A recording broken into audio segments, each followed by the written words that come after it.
Hi everyone, Georgetown Soaps here. Hope you're doing great. I am testing a new fragrance for BeScented, and this is going to be called Santa's Snacks.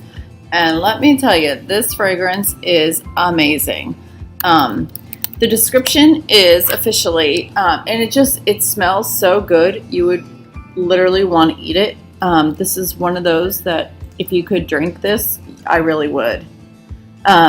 The official fragrance description is kind of like hot cocoa, milk, vanilla cream, and a little bit of maple brown sugar. It just smells amazing. Now, the downside to this fragrance is there is some vanillin in it. And we know vanillin does discolor soap. So, a little bit disappointing, but you figure anything that smells this good has to have some vanillin in it. So, it kind of is what it is. I think it's about 5%. And so I wasn't really sure, excuse me, how much discoloring it was going to do. So what I did was I separated out some batter, and put that in that little container on the right. And that I'm not going to put any fragrance in. That I'm going to put some TD in it so that I do get a true white color in my soap. And then I'm going to do 3 other colors. I'm going to leave part of it uncolored, so we can just see how much discoloration happens. And then I'm going to use the dark chocolate mica from BeScented and the red high heels mica from BeScented. Don't run over to BeScented to grab the red high heels. It's out of stock. I think it's coming back end of July. I think when she got it, it was like it just literally sold out within 2 weeks. And then for her supplier, this is just a really busy time of the year. So it's been ordered. It's on its way. Excuse me, but it's just a super, super gorgeous red color. Hopefully you could see a little bit of it there. And here I decided, I was going back and forth. I was like, well, I wanted to do the brown, I wanted to do the red, and so I decided to go ahead and add out another portion just so we could see the discoloration. Sometimes I forget I'm testing for discoloration as well. So I'm gonna go ahead and add some of the fragrance. That was the fragrance that I didn't color.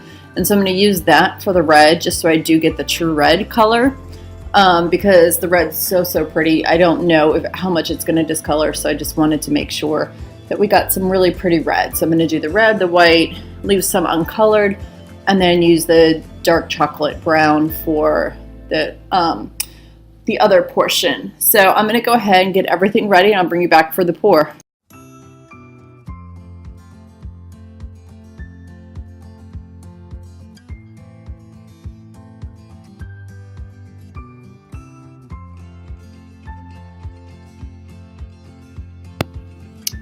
And we're back. I'm getting ready to pour. I'm using my 2-pound mold from BeScented. As you can see, the batter is super fluid. So sometimes when you're testing a fragrance, you don't know how it's going to react. I kind of understick blend just in case it does react. I don't want it to rise or accelerate and lose any sort of my design. So it did get it did stay pretty thin. So I'm just kind of sitting here waiting for it to thicken up a little bit on us.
All right, and just finishing up my swirl on the top. I'm going to clean that up. Here is the cut. You can see that it did, you can tell that it did discolor on the end piece. You can see the discoloration, but the white did stay pretty white, so I was happy with that. But anyway, I left the soap in the oven for about 24 hours. I did not turn the oven on, and it allows me to kind of unmold pretty easily and quickly. And there you can see my design, but you can definitely see where it does discolor to that deep caramel. I think it's still a really pretty color, so I'm going to be curious to see if it discolors anymore. But really, really smells fantastic. Just love this scent. It just smells so good. It's going to be fantastic in candles. So it's going to be great in soap, but it's going to be even better in candles. So pretty excited to do that in my soy candles. So that will be another addition to my holiday and fall candle collection. Thanks so much for watching. Have a great day.